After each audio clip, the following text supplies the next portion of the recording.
Look no further. This is the Power Movement.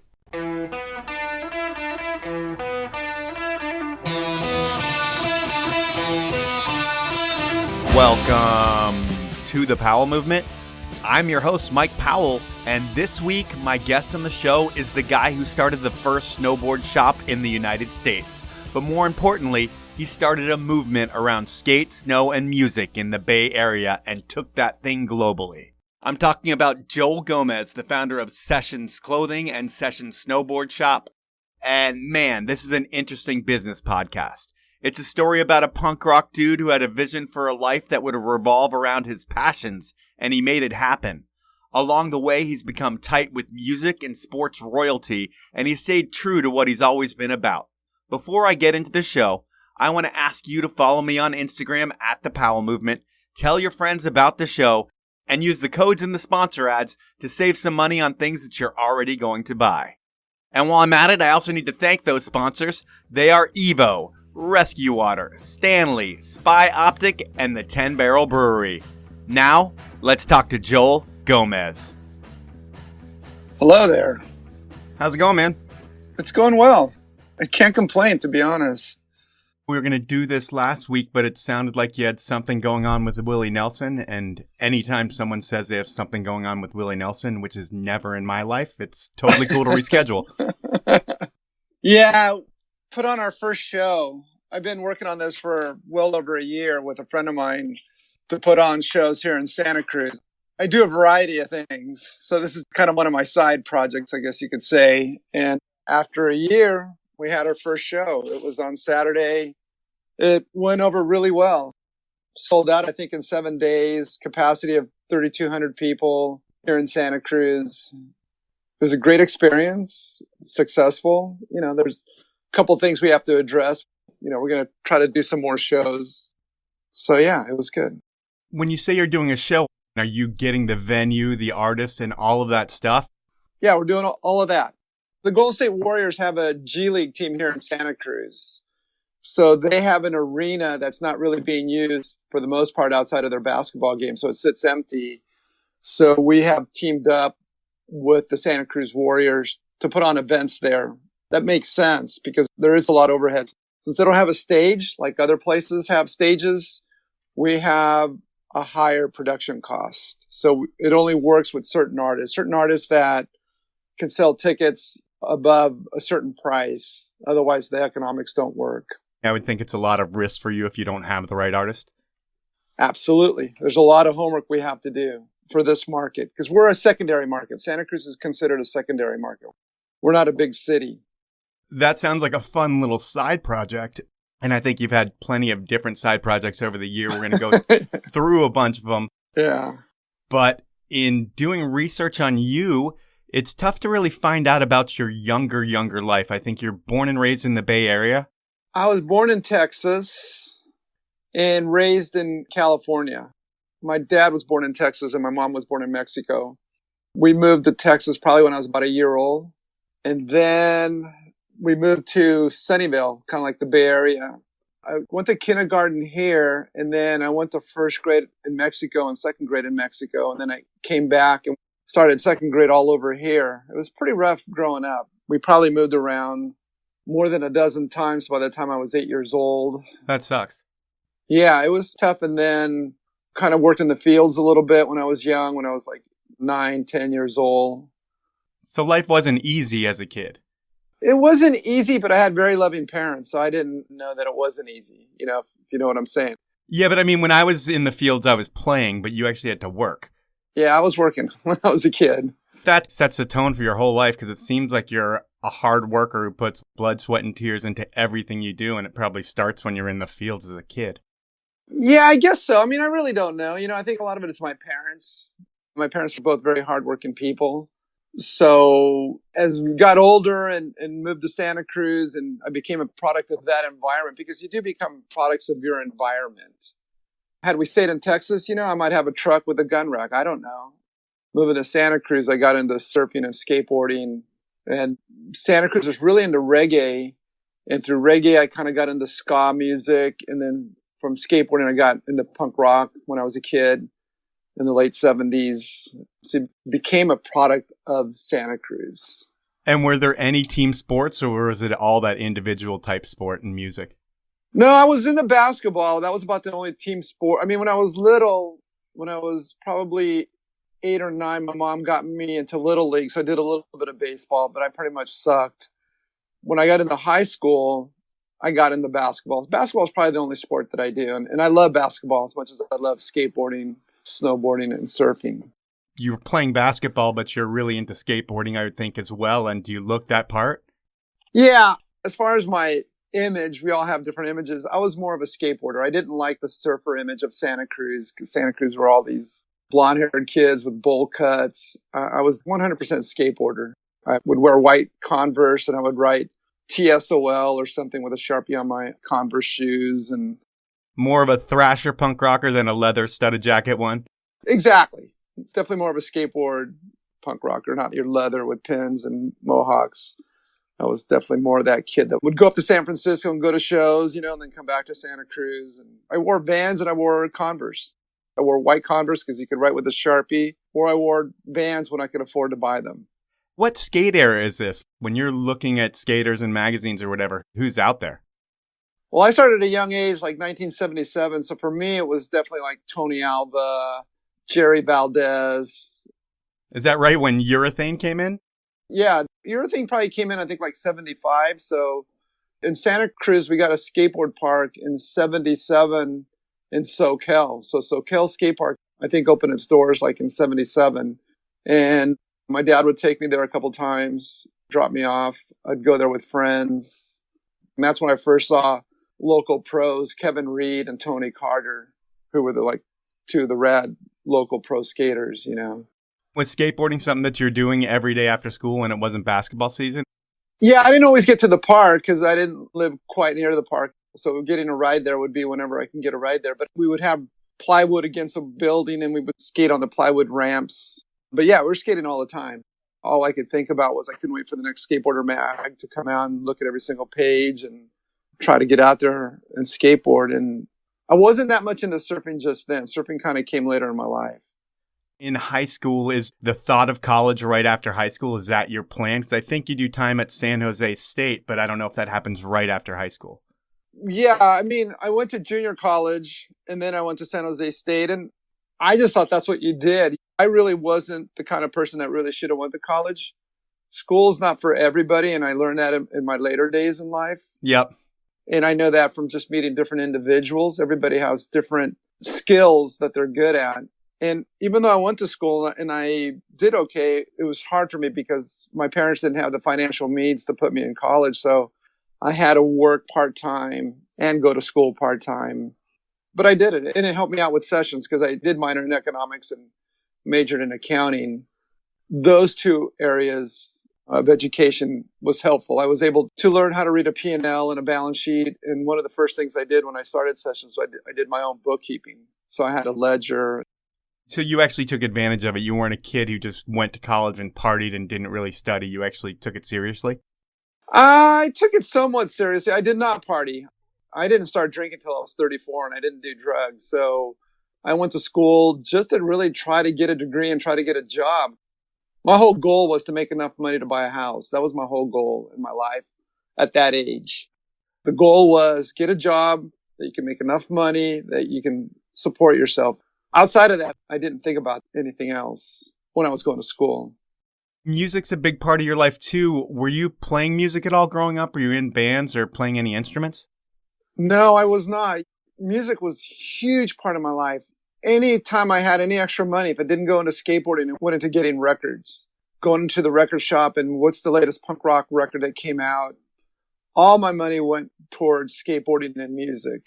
Luckily, again, I didn't drink and I didn't do drugs.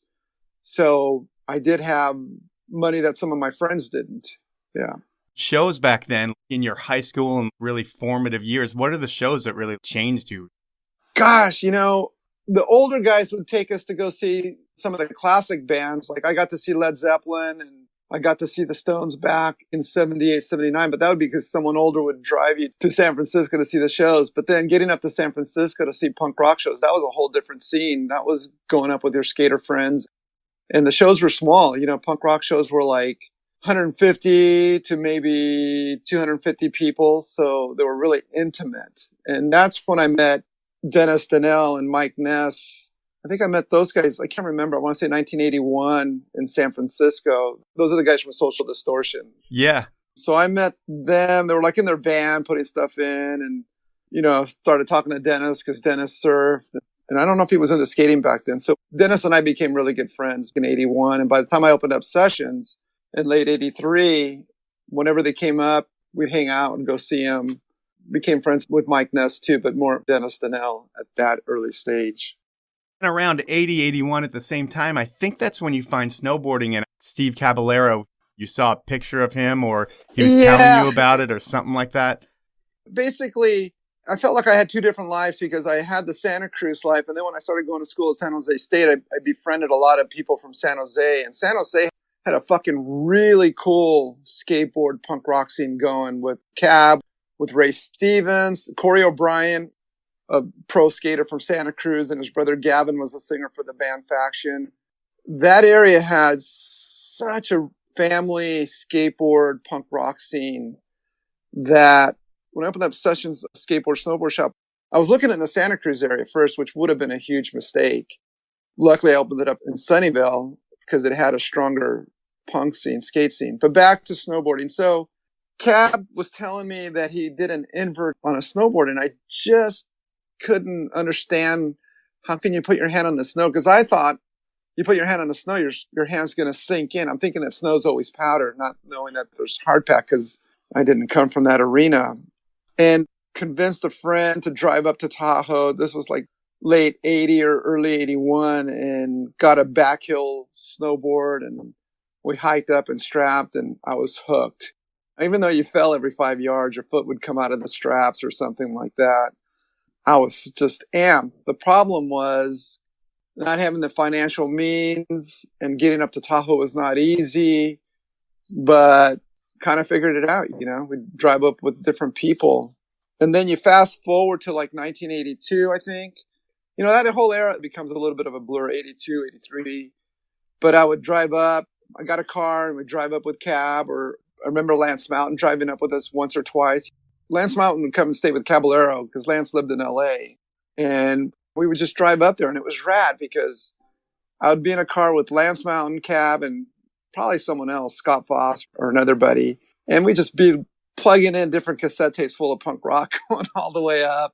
And we stayed at this guy named Mike Chantry. And honestly, if it wasn't for Mike Chantry, we would not have been able to afford to go snowboarding because we would all crash at his house. He made it affordable for us to go up and crash at his house. And then we would hike up Mount Rose, or Mike would drive up his van and drop us off at the top, and we'd snowboard down, and different people would drive up so he could snowboard down the hill too. Oh, yeah. You couldn't go anywhere at that point. No one would let you on the hill.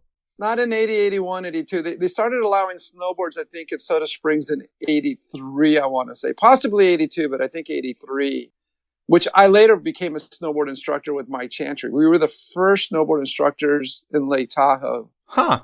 Yeah, that's another little thing. Mike Chantry was the first, and then he got me on board, and I would teach on the weekends just so we could have a free, get your pass. Free pass, yeah.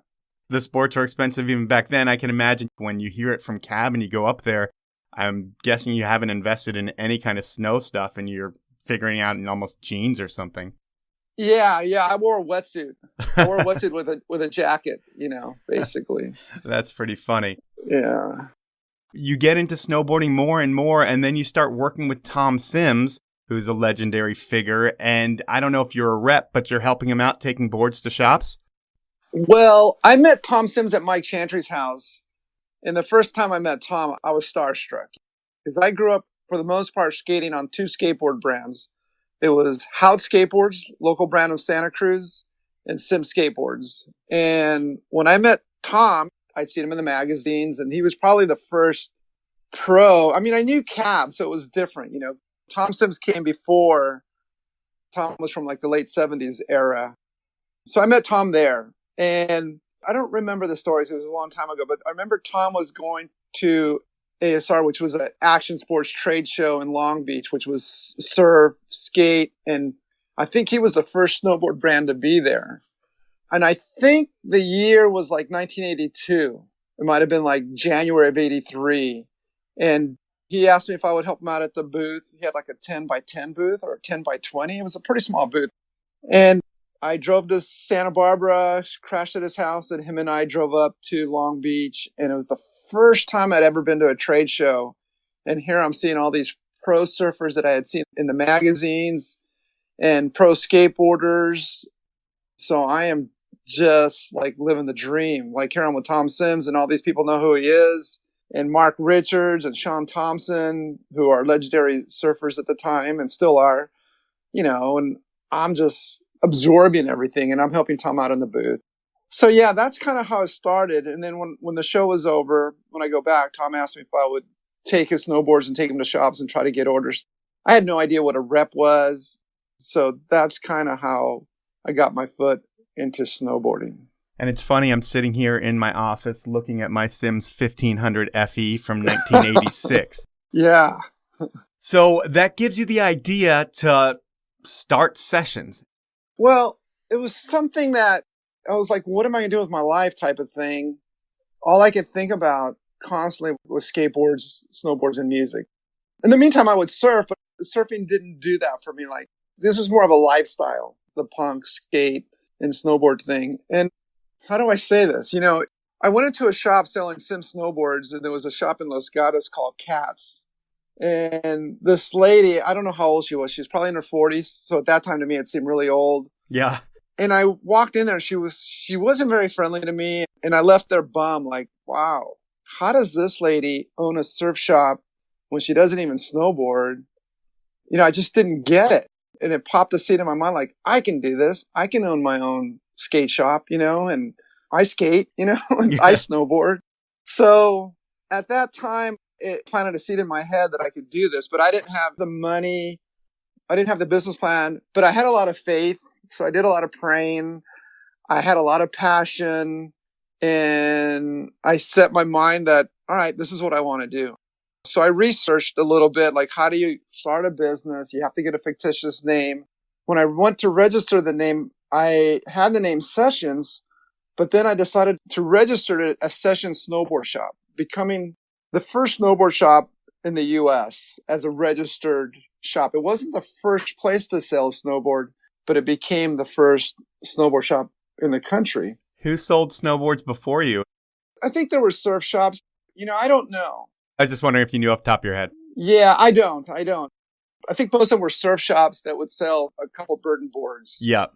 So when I made the sign and when I made my business card, it said Sessions Snowboard and Skateboard Shop, because skateboarding was a big part. But as far as the legal name, when you registered it, eventually later I would make stickers that say Sessions Snowboard Shops and some other stickers that say Sessions Skateboard Shop. It was very clear. How much money do you have to raise to start a shop? Back then, I was able to raise $19,000. I went to a bunch of banks and they all turned me down. And I got smarter every time I went to a bank trying to get money to get a loan. So my dad was a deacon at a church. So someone from the church loaned me $3,000. We had a neighbor who was a garbage man who didn't make very much money. And he loaned me $3,000, which I'm sure was a lot of money. Yeah, wow. And then we had some family friends that were a little bit wealthier that helped us out a lot that loaned me $5,000. So I get up to $11,000. Eventually the banks loaned me $3,000 and my parents together were able to get like a line of credit for $5,000. So I pieced all this together and I opened Sessions up with like $19,000. And you have to sell everyone on this, I would think, your family and everything. Like everyone. When you're asking for money, it's not like, hey, I'm going to open a shop. It's like, hey, I've got this plan and this is how we're going to get paid back. Yeah, I didn't even have that. I had no idea how I was going to pay it back. I just knew that this was going to be successful. And yeah, looking back, it's pretty crazy that the name was Senor Flores, who was the garbage man. There's a different word now that don't call him garbage man, but back then they did. Holy shit. He gave you his life savings almost, I would Yeah. think. That's crazy. It is pretty crazy when I think about that. Anyway, I found a shop in Sunnyvale, which was about literally a mile and a half from Apple computers back then. So Apple was just starting out. And I didn't have enough money to fill the whole shop up with inventory. So we made a wall. A friend of mine helped me out, made a wall, and we made the shop like 60% of the size. So when you came into Sessions, when I first opened the door, it was half empty. There was a couple racks that I got at Sears that they were throwing away that I put some t-shirts on. There were some skateboard decks. There were some glass cabinets with some skateboard wheels. I mean, it was kind of bare. Now it is time for me to take a quick sponsor break. And the first one up is Evo. And all winter I've been telling you that there is no better place to get your ski and snowboard gear. And that's true. The folks at Evo stores in Denver, Seattle, Portland, and Whistler live and breathe the sports they sell. And now that it's spring, it's time to think about your bike. And whether you need service or a brand new bike, Evo has you taken care of. They have the best brands, offer great service, and they know what they're talking about. If bike isn't your thing, Evo is also the best one-stop shop for surf and wake. If you can't make it to a store, Evo.com offers the best user experience in action sports, free shipping on orders of $50 or more, and a low price guarantee. You can find out all about the brands, the events, Evo trip, and a whole lot more over at Evo.com.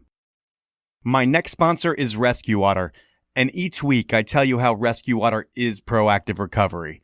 But what does that mean to you? Well, think of it like this. If you're really tired, you skip the coffee and grab an energy drink. Well, if you really need to hydrate, like after you get off the hill, finish a workout, or get home from a big night, make the smart choice and drink a cold Rescue Water. It replaces electrolytes much better than your traditional sports drink. It's a difference I can feel every time. It works.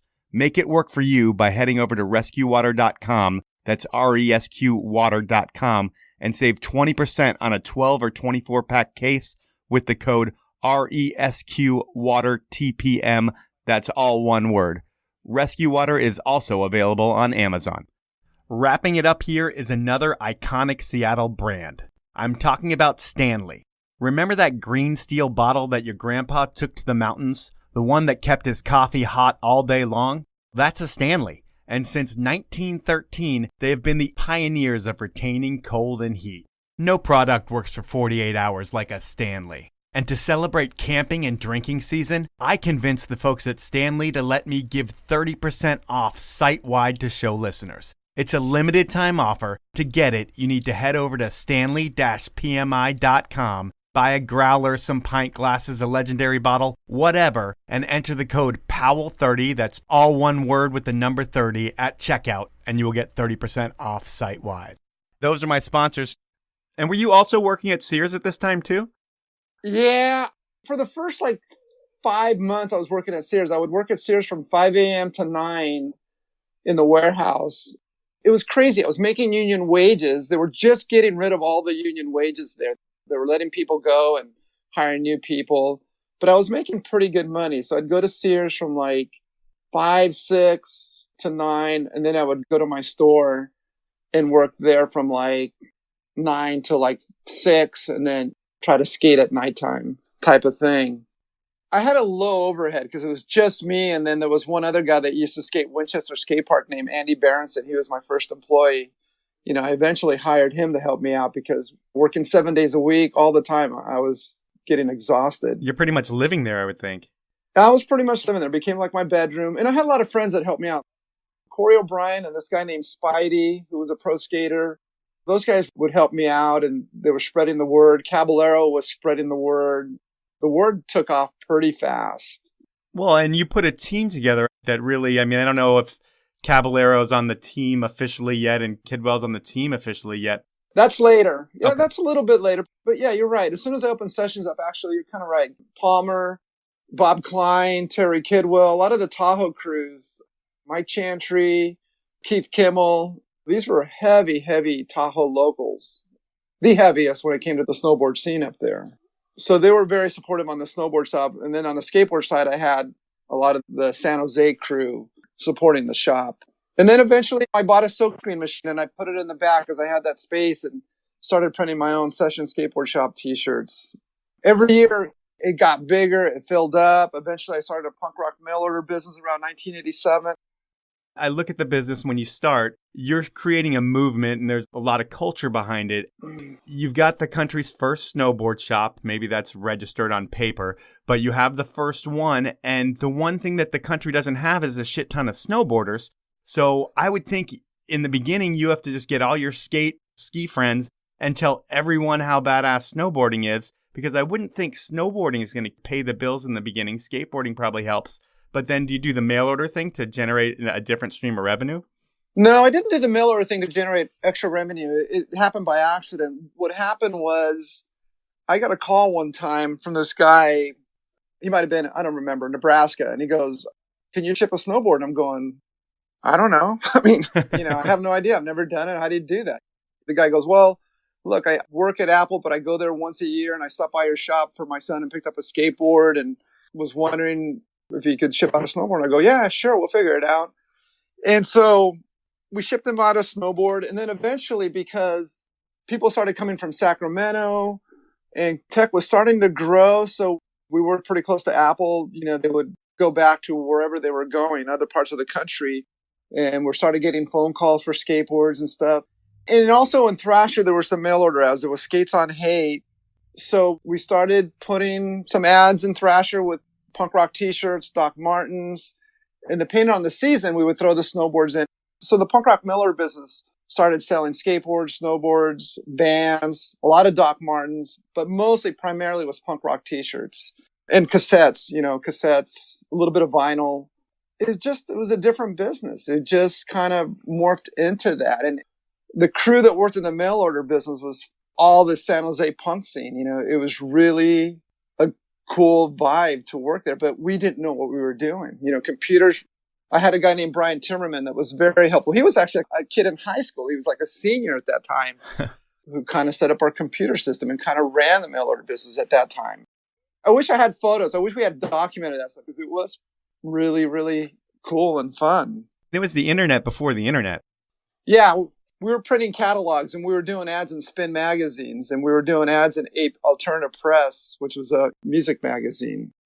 We did a barter with Spin magazine where we print up some Spin magazine t-shirts and then they would barter, letting us put our catalog like in, I don't remember, like 200,000 copies. When you say barter, I think that's interesting because I would say and I don't know you well, so I can't say this with authority by any means, and you can tell me I'm wrong. But I would say you're frugal in the decisions that you have made, and you've always kind of been like with athletes. I remember we had athletes that I had on K2 that you had on Sessions, and it seemed like I'd get an email or something just making sure, hey, I'm thinking about putting this guy in my program. Are you guys going to be advertising him later on? And it was like you were always looking to maximize the dollar of maybe someone else's and yours to work together. And maybe that happened with Spin too, where you're, hey, wait, we can print your t-shirts. Can you put us in there? Absolutely. Look, Sessions was never that big. The image was bigger than what the company was. And that was probably because I didn't do a very well job in running the business to make it grow. I didn't have the proper people around me to really take it to another level that it could have been. But what I did have is I had people around me that were very passionate and loved what they were doing. Looking back, do I wish it could have been a $100 million company? Yeah, but would I trade the people that worked with me? No. Because it was a lot of fun. Every day was a lot of fun until it got to another area. But I'm not sure if I'm shying away from what you were saying. It's different when it's your own money. It's different when it's coming out of your own wallet. So you're just trying to make sure that you're making the right decision because there wasn't a lot of room for error. Yeah. So I think we did our homework. Like, what's the return going to be on this? Because we don't have the deep pockets. We don't have the big bank accounts. And as you're growing, it was just me. I didn't have any other partners at that time that brought in money. So I had to figure out how to balance everything out. We got the mail order business over here. Pretty soon we start making apparel. How do I finance that? There weren't venture capitalists back then that were interested in our market, No, and it seems like everything happened not by accident, but it just happened. The mail order business. How do you ship this snowboard? And you figured that out. Yeah. Well, with your athletes, you have some amazing talent on your teams and they're getting photographed everywhere. And Kidwell gets shot with a Sessions patch. He has a patch on his pants and some Japanese company sees it, calls you up and they want to order 300 pairs of pants. And while you are in retail and mail order, you who likes taking on side projects and wants to make shit happen and aren't afraid to work are like, yeah, we can do that. That's exactly what it was. And I ended up going up to Oakland. I found out the factory that was making North Face back then. I think it was in Berkeley or Oakland. But I went up there, hey, can you make some pants? And then they turned me on to somebody to make us some patterns. I had an idea on a design, and that's kind of how it got started. But yeah, I remember going there and they said it would cost X amount. I said, okay. I didn't know how to negotiate at that time. The fabrics or the prices. Sure. Okay. I just want to make sure it's waterproof, and I want to use the fabric you're using, which was at that time was Ultrex, which was really expensive. It was like $7 a yard. Even by today's standards, it's still pretty pricey, but that's what I ended up using. The first pair of pants were made for Japan, and we made some extra ones that I handed out to people in Tahoe. And that's kind of how I got started. Yeah. I mean, it's a phone call takes you from being a retailer who's focused on punk rock music, skateboarding, and snowboarding to being a clothing manufacturer. And I would think there's a lot of things that you learn because owning and running a shop is totally different than developing outerwear. And are you having to hire designers, or are you guys just trying to figure it out? The first 2 years, I kind of designed this stuff. I had ideas that I wanted to implement. I like stripes a lot, so I had a couple pair of pants that were called the Speed Racer pant. In the first 3-4 years, we actually had a signature pant with John Cardiel. And I wish I had a pair. I don't have a pair. I have one patch left of Cardiel. Cardiel was a rad snowboarder in those early days. Had a whole different style. That whole crew, him, Roach, those guys brought skate to snowboard and made it look a lot different and kind of changed the future of the sport. Absolutely. And before them, you got to give credit to Mike Rankwit and a couple other people, but the Grass Valley crew of Tucker Franson, Roach, Cardiel. Wow, those guys, it was rad. And even Sean Palmer, because Palmer was probably the most gifted natural athlete I have ever met in my life. And I've met a lot of them, but he is the most naturally gifted athlete because he hardly skated, but when he skated, the guy, he ripped. I definitely know what he can do on a snowboard, mountain bike, and skis. Sounds like a skateboard as well. But is he one of those dudes where if you said, let's play basketball, he'd crush you there. Then you'd go play ping pong and he'd crush you there. And he's just good at everything. He was really good at everything. He was also good at motocross. Huh, I didn't know that one.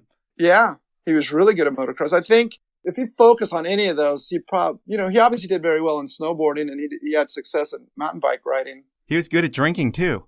Yeah. Yeah. And it didn't affect him everywhere else, which it does for most people. Yeah. Speaking of athletes, if you look at all the people on the Sessions roster over the years, it's some of the iconic legends of the sport. Palmer, Jamie Lynn, Cardiel, Rankwit, Terry Takitis. There's so many riders that have really defined attitude or style, and they were all Sessions riders, which really you didn't need to be authenticated as core because you live and breathe the lifestyle and you know that. But when you have all those riders, the masses just see that and they're like, whoa, what is Sessions? And you guys become more the riders brand, I would say. Yeah, I guess, back then it was relationships. I met Tara. Tara came to Santa Cruz. We had a ramp and her and I were skating the ramp and we were just kind of talking. And it was one of our reps, Bill Keller, that I think recommended her. I could be wrong, but I think that's what I remember. We kind of met over skateboarding a ramp and, at that time she was still kind of raw as far as the talent goes, but you definitely could see she had crazy skills and a most wonderful personality. But a lot of people introduced me to people. Jimbo Morgan was the one that introduced me to Shane McConkey. I remember him and Brad Holmes going, dude, you got to get that guy. He's so good. And back up a little bit. I remember I got a letter from a 15-year-old kid named JT Holmes who lived at that time in Los Gatos. And JT at 15 looked like he was 18, And I remember him coming into Sessions and all the girls going, who's that guy? He's so cute. I'm going, you guys, he's 15 years old, even though he doesn't look like it. So, I had my eyes out there, but people definitely would introduce me to some of these athletes. Kidwell was the one that told me about Jamie Lynn. We were up at Mount Hood in the summer and Jamie was in front of us and Terry Kidwell going, check out this kid. So it was actually being out there, being at skateboard contests or being on the mountain. That's kind of how I met the athletes as opposed to poaching them because, people do poach riders. And I never, ever posted a rider. That's very respectable. That's you finding your own talent and working with your athletes. You guys came in at a great time. When you opened your store, skateboarding was firing, I think, and you're able to keep the store alive with skateboarding and some snow and punk rock. But then snowboarding explodes and you're able to ride the wave of snowboarding. And then not that snowboarding dips, but skiing gets cool again. And you guys rode that wave and came right in skiing at the right time. And do you catch any heat for bringing skiers onto the program? Oh, yeah. I definitely caught some heat. You see, the way the whole ski thing happened for me was meeting Jimbo Morgan. I remember seeing Jimbo in a ski movie. I don't remember which one. It might have been Greg Stump, but I don't remember. So I'd seen him in a movie. And at this time, I really didn't know any skiers. I was pretty much just all the snowboarders in Tahoe. And it was at a Social Distortion show in Reno. And it was sold out. And Jimbo was out trying to get in. And I go, fuck, that's the guy I saw in the movie. I was all stoked. So I walked up to him and he goes, dude, I'll get you in. So I got him in, got him like I don't remember, backstage pass, introduced him to the guys in Social D. And then the next day, Dennis Donnell from Social D, we went snowboarding when we hooked up with Jimbo. I think Jimbo hooked him up with a snowboard because Jimbo also snowboarded besides skiing. So Jimbo was kind of like the first skier guy that I kind of met. And he introduced me to a lot of people. And when we started riding squaw in the early days, you rode with skiers. I mean, they knew all the lines. We didn't know the lines. So when I started sponsoring skiers and when we first made the Shane McConkey jacket, I remember being at a trade show in Las Vegas and being at a sales meeting, a couple of reps, like two of the reps going, dude, like you're kind of, short of saying you're blown at sponsoring skiers and putting too much into the skiers, you're such a core brand. And I'm going, that's when I had a little punk rock and a chip on my shoulder. And I go, you know what? Fuck it. This is who I ride with. I ride Squaw Valley. At Squaw, snowboarders and skiers ride together. It's like, it's a steep mountain. There's some runs and you ride together. I didn't totally get the mentality, but I saw it because when I would travel to different parts like Colorado or especially in Southern California, you definitely see it in Southern California, the divide between skiers and snowboarders. You didn't see it as much in Tahoe. At least I didn't. I became friends with these guys and I respected them. And, I remember going to the first, what's it called? The US Open? No, it was in San Diego before. Extreme Games? Yeah, the Extreme Games. And I remember going there and they had a ski thing, or I think it was a snowboard thing, but Vincent Dorian, I didn't know who he was, but there was this guy who loved his attitude, bad English. His French bad English, but he had this like punk rock skate attitude. And I go, I got to sponsor this guy, and that's kind of how I met Vincent Dorian, was at the San Diego event that I went to check out. I think I went to check out mostly for the skateboarding. So yeah, ended up sponsoring mostly skiers in Tahoe, but eventually Andy Mayer and Chris Ben Shetler. Yeah, you've had some amazing names on your roster with ski and snowboard. Now I'm going to take a final sponsor break. And Spy Optic is celebrating its 25th anniversary. Yes, 25 years Spy has been crushing it with innovation and style. Based out of Southern California, Spy is a collective of athletes, artists, and product designers who live and breathe action sports. To celebrate this 25th anniversary, Spy is re-releasing the MC3, an ode to Jeremy McGrath's original MC sunglass. The Dirty Mo 2 is a sick update to Dale Jr.'s original Dirty Mo, and the Scoop 2 celebrating Spy's OG Scoop sunglass, which started it all. To get 20% off your Spy purchase, head on over to spyoptic.com, place your order, and then at checkout, enter the code TPM20, that's all one word. To find out more about the products and the brand, head on over to spyoptic.com.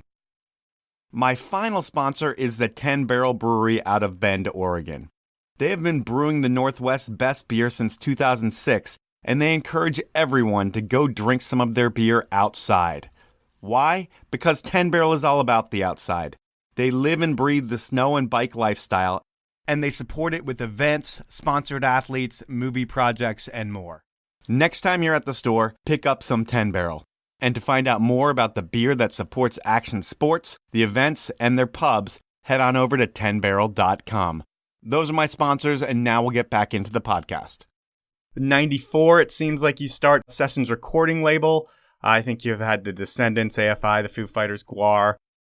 How does this happen? Because it seems like another learning process and an expensive one at that. I mean, I know you know a lot of musicians and you have a ton of relationships. How do you actually get into starting the label? Well, vinyl records was my first love before skateboarding, before anything. So kind of full circle, ended up teaming up with this guy. He was a singer for a band called Blast. Gosh, how am I drawing a blank on his name? I got so much in my mind. So him and I start Sessions Records. It becomes kind of an expensive hobby, and he had some connections. So I think we come out with the Descendants Records and AFI and Screw 32 and local band called Fury 66, who eventually the singer, Joe Clemens, would come on board, and he would really take the record label to another level, coming in full time as opposed to having someone part time. And I start reaching out to people I know. Audioslave had just formed as a band, and I was friends with Brad Wilk, the drummer. And the guy that was managing him from a company called The Firm was Dan Field. And Dan Field had a session store in Chicago back in like 88, 89. I read about that. And so that's kind of how I got the Audioslave. And then another friend of mine is John Silva, who's managing the Foo Fighters. And he goes, hey, man, I go, any of your bands? He goes, look, if you can get the 7-inch record out really quick, it'll be in time for them to get into this year and they can get an award, blah, blah, blah. So they gave me permission to print up like 3,000 limited edition of the 7-inch with a cover of Danny Says by the Ramones on the B-side. So again, it was kind of a passion thing, kind of fun, but at the same time, starting to get really busy with Sessions is growing. You got to be in meetings. You got to go to Europe. You got to go to ISPA. It's starting to place where I was like going, okay, I'm not skating as much. I'm not snowboarding as much because I'm busy in the wintertime going to all these things. It was probably the first time that I felt like it's not becoming as much fun because I'm not doing the things that I love doing. Being the head guy and having so many different projects, and you might not be micromanaging every piece, but you're involved in everything. And yeah, it doesn't leave time for anything else, I wouldn't think. Looking back, I probably should have hired someone to be the CEO and I could have just stayed on doing what I enjoy doing. There's a lot of firsts in Sessions history. You guys pioneered the use of Gore-Tex. I think you're the first brand building clothing with it. Did just other brands not believe in it yet? And you were the first one to be like, no, this really works. Actually, I was not the first one. I think Wave Rave was the first one. I could be wrong. I'd have to double check that. I think Wave Rave was the first one. And I think Burton and us started at the same time, or maybe we started a year before Burton. And that had a lot to do, honestly, with a couple things. It had to do with Jamie Lynn and Mike Rankwick because they're from the Northwest. And it's very wet, but Tahoe's also very wet. So we were big believers in the Gore-Tex fabric. And I learned a lot that I didn't know about Gore-Tex. A lot of people think of only as a fabric, but it's actually the factories that make any Gore-Tex items have to be certified, meaning the quality is better. It's a premium product and it costs more. And that's why they can charge like $500,000 to get a license for it or something like that. Yeah, or something like that. Whatever it is.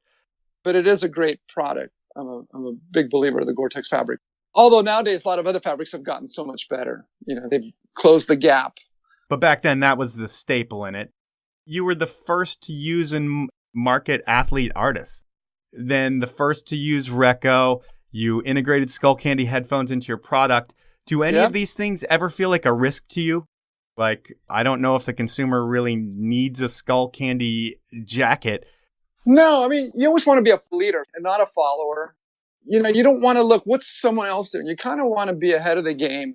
And at that time, I would have ideas, like when we did the first Pearl Jam Sessions jacket collaboration, Jeff snowboards and like going, hey man, can we like do a collaboration? Sure. It became like, I don't even know how, I think Jamie just always had a lot of ideas and that's how let's just do a jacket. Let's do a Jamie Lynn jacket, Jimbo Morgan did a jacket with us.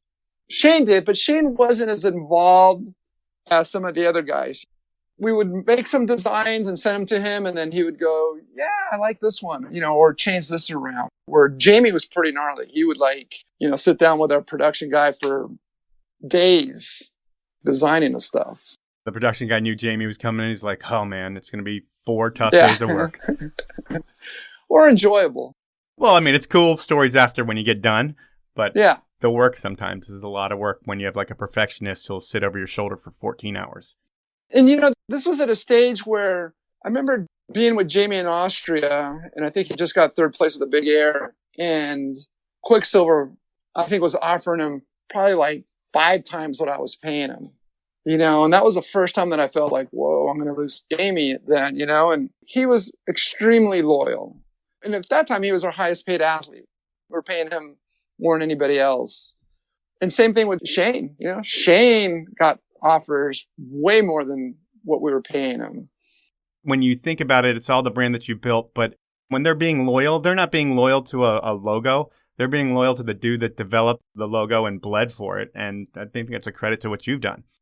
Well, thank you very much for the kind words. But it got to a place where I remember when Tara got offered by Billabong again a lot. And there was a point where, Tara, you got to take that money.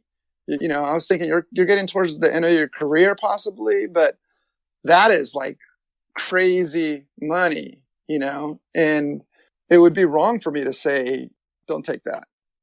Fast forward to the financial crisis of 07, 08. They were a killer for everybody. Banks were pulling credit lines. People weren't buying things, and it was a tough thing to weather the storm when you're an independent player like yourself. So you have to go and get more money. And you're a punk rock skate snow dude who built everything up from blood, sweat, and tears. And you made so many connections to people that could loan serious money, I would think. But you end up signing a deal with Samsung. And it kind of seems like it goes against the punk rock ethos to sign a deal with a big foreign manufacturer. But is it just something you have to do? So let's back up a little bit. So you're right. You start having all these retailers going bankrupt. And you have retailers that owe you $30,000. We can only pay you 18, And so our banks that we've been working with go, we've been working with you for 10 years. Don't worry about it. We'll work with you, All right, because we need to have, the $7 million line of credit set up with the factory in a matter of, let's see, and that's just one of the line of credits, and we need another one. We got you covered. And then we get this meeting with the bank on, we can't move forward with you. We're changing because the banks were getting hit hard. And I'm like, fuck, how am I going to come up with millions of dollars to secure our production? And China's getting freaked out with what they're hearing, what's going on in the U.S. that, hey, Joe, we love you. We've been working with you, but you need to put that money down. So to get money that quickly, a friend of mine goes, hey, I just did a deal with Samsung where they finance. They kind of finance and they kind of get a small percentage of your company. And so I felt like I had a gun put to my head in order to meet these timelines because you can't ship late winter apparel. Yeah. So if I went through the regular means of trying to secure financing, and if it takes me 6 weeks instead of 2 weeks, that puts my whole production out 4 weeks, that might mean that I'm shipping dealers in January or missing Christmas. You're screwed. You can't do that. Yeah. So that was a hard decision that didn't work out. And those are some of the hardest decisions I've ever had to make. And like I said, I felt like I had a gun to my head that I didn't have a choice but to accept that deal. I would think you don't lose control because they only have a little piece. But I would think when any brand is interested in Sessions, because I'm sure there's been people that come to you over the years just based on what you've built, I would think they'd want you to turn it into a big fourth season clothing manufacturer, maybe the action sports version of the North Face. Do you ever hear that from brands coming to push you to be bigger? People were interested, there's a couple of different companies that were interested over the years, and looking back, should I have sold it? Probably, if I wanted to make the money, and who doesn't? You can do a lot of good with money. Well, I was just thinking, did Samsung want you to grow at a faster pace than you wanted once they got in? They weren't venture capitalists. So no, they wanted definitely you to grow, but they weren't like venture capitalists where I think venture capitalists, their goal is to sell in 7-8 years. They want you to grow, and then you sell the company in 7-8 years and make their investment and their investors. No, this was completely different. This was kind of a more expensive financing, kind of like, what's factoring? Sounds like a loan shark. It kind of is. It's kind of a loan shark type of deal. A corporate loan shark who can just take you to court and not break your arm. But they broke some of the rules that we had. And so we were actually able to get out of that. A friend of my wife's is a very powerful individual, very wealthy, very powerful. He knows some really good attorneys and some politicians. So he was able to help me. Actually, no, he helped me with the banks. That was different. No, he also helped me get a really good attorney to fight Samsung on this, to get out of this deal, which I was able to do and get it back. I'm going to go through this last stuff quick. In 2013 to 15, it sounds like Sessions goes on hiatus, which is a crazy thing to me and I'm sure very stressful for you. Wait, 2013. We sold Sessions back in, 2000. We sold Sessions, I think, in, was it 2015 to pretty great. Yeah, that's when we sold it. So it had 2 years of not being in existence, right? Or 2 years of no clothing? Correct. That's correct. And when that happens, how do you deal with the riders? Because I would think that puts you in a really weird predicament. Yeah, I mean, the riders kind of were let go previously to that. They're, just things just really got smaller and smaller. There was different deals that were being presented to me at that time, and this one made the most sense. The one in 2015? Yeah. Was it 15? Man, I thought it was longer than that. But yeah, 14, 15, whenever that was the cleanest deal and made the most sense. And basically, they kept me on for a couple years as kind of a consultant and, go to the trade shows, which I did. I took some time off. I'm kind of changing a little bit here and started doing some designs for the Foo Fighters and the Band of Horses and Metallica, and that morphed into what I'm currently doing. That's where Sessions goes. So it's acquired by a Portland-based brand. They bring you on to be the face for a couple years, and they have some other action sports brands, and they're going to keep that going. And now you're focused more on music things that you're doing? I actually took some time off, and then I got approached by a company called Probity out of Europe. We do all Led Zeppelin's merchandise. We do Metallica outside of North America. We do a couple of the bands that we have are Cypress Hill, Cage the Elephant. And right now, currently, I'm trying to work on John Coltrane's merch, working with a estate manager. I enjoy it. I love it. So life doesn't suck? No, not at all. I just put on my first show ever. We did a Willie Nelson show here in Santa Cruz on Saturday. It was a year in the making, but it was successful. Yeah, I mean, it just seems like your life and times have been pretty amazing because you've always stuck to your passions. The hardest part of your life was there's probably more hard parts, but business-wise, you have that Samsung deal, and then you have to raise a ton of money in the beginning. But it seems like if you surround yourself with good people and shit you're passionate about, things are going to work out as long as you're a hard worker, and it kind of looks like it did for you. Yeah, that's what I tell my son. I tell my son, man, he got 2 jobs this last summer. He's 16 now, but he did a tech internship, and then he worked at a skate shop here in Santa Cruz. And I go, look, man, if they ask you to work 9 hours, make sure you're there till 9:20. Work an extra 20 minutes. I know the other guys are going to be standing around. If they pull their cell phones, do not pull your cell phone. I'm just trying to teach him to go the extra yard. And it doesn't even take that much to go the extra yard, but everybody wants to do 1 foot less or 2 foot less, or what's the least I can do, to get rid of that mentality, just do a little bit more. That's a good lesson for everyone. And at this point in the show, I have something I call Inappropriate Questions. And okay. I try to get someone that you know to ask you 3 inappropriate questions. Getting someone you know is easy if I was going to deal with athletes, but I didn't want to deal with athletes.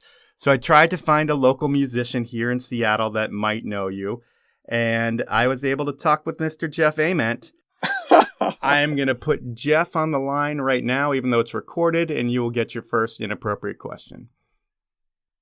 JG, Jeff Ament here. Hi. When I met you all those years ago, you were a dyed-in-the-wool Sacramento Kings fan. Now I understand that you like the Warriors.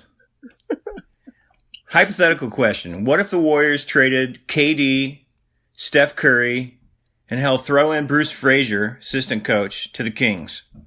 Would you still be a Warriors fan? All right, that's question number 1. I think that is Jeff Ament clowning you for going to the championship team in your area when you used to be a Kings fan. Let's back up. Jeff always gives me shit on this. Jeff and I go to a couple games together every year, but back when White Chocolate and Chris Webber and Peja and Lottie and all those guys were playing there, they were the best team to watch. Mm-hmm. But prior to that, I think I first got into the Warriors in 1978, 79. So I'm not a lately come Johnny jump on the bandwagon, but I was definitely a huge Kings fan in that era. And I think moving forward, I think Kings are looking really good next year, to be honest. But to answer his question, no, I would still stick with the Dubs. All right. We'll go to question number 2. We grew up loving a lot of the same things. Curious about who your favorite surfer, your favorite skater, your favorite snowboarder, and of all the 12 apostles, who's your favorite apostle of all times? Favorite surfer, Jerry Lopez. As a kid growing up in Santa Cruz and seeing those surf movies up in Santa Cruz Civic, by far Jerry Lopez. And then skateboarding, so many. But one of the skateboarders that, for me, I guess growing up was Kevin Reed here in Santa Cruz. You know, besides the whole Dogtown crew, but definitely Kevin Reed. Caballero, because he's a close friend and a dear friend. So I'll go with those. Okay. And for snowboarding, Terry Kidwell, man, the Godfather. Okay. And you got to go skier as well.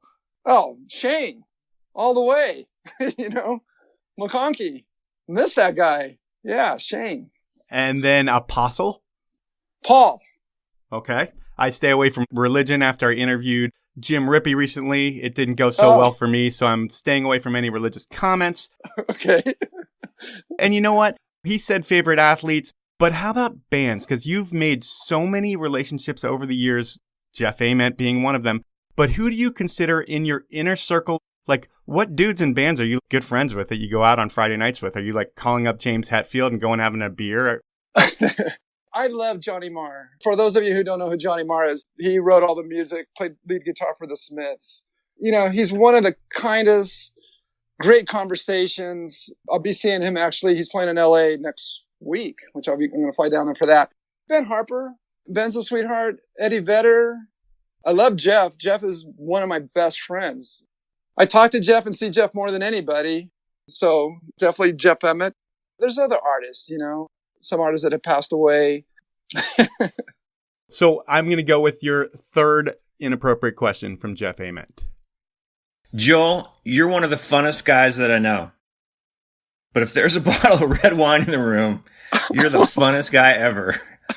What's your favorite red wine? Love you, Joe.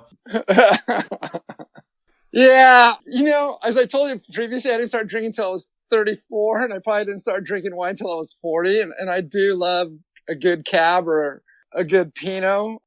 Definitely a Napa guy. I love my wines from Napa, but I'm impartial. Any wine that's good, cheap or expensive, I have a huge smile on my face, you know? All you need is wine and some good bread and some cheese, and there we go. I think the real question here is, how do you even start drinking at 34? If you've not done it through the party years of your life, how does it just start?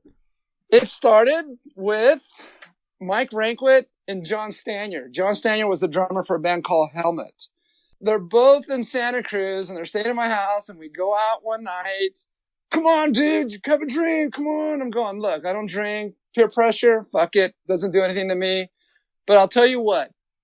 I will have one drink just because I'm with my friends. You guys came out of town, but I'm going to pick it. And I don't know what any drinks are. So I picked one that I thought wouldn't be that bad. And it was called Long Island Iced Tea, or Long Island, you know, not knowing what it is. I love iced tea. Yeah. So I drink the Long Island Iced Tea and I get plastered because it's just one drink full of so much alcohol. And people at the restaurant and the bar in Santa Cruz that know me, they're going like, holy shit, Joel's drunk. No way. Joel doesn't drink. You know, like the next couple of days, people are going, dude, so I heard you like, I'm going, anyway, that's how it started. I think all you need to say was Mike Rankwit, and we figured that one out. Yeah. All right, man. Well, that is our podcast. I want to thank you for your time. Your story is different than most and awesome.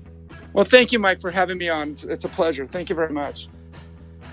So that was time with Joel Gomez, and for a behind-the-scenes player, life doesn't get any cooler than Joel Gomez's.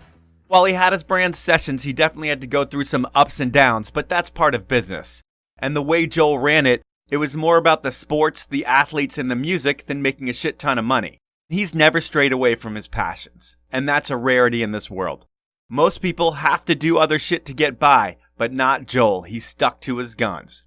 And it sounds like the next phase of his life could be the most exciting yet, putting on shows with bands that he's stoked on and watching it all unfold from the wings of the stage.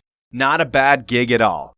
So that's Joel Gomez and the show this week. I want to thank you for listening and ask you to review me on whatever platform you listen to me on. It's easy and it only takes a minute. If you have any questions for me, shoot them over to mike@thepowellmovement.com. I will get back to you. And finally, I want to thank my sponsors who make this thing happen. They are Evo, Rescue Water, Stanley, Spy Optic, and the 10 Barrel Brewery. Have a great week, everyone.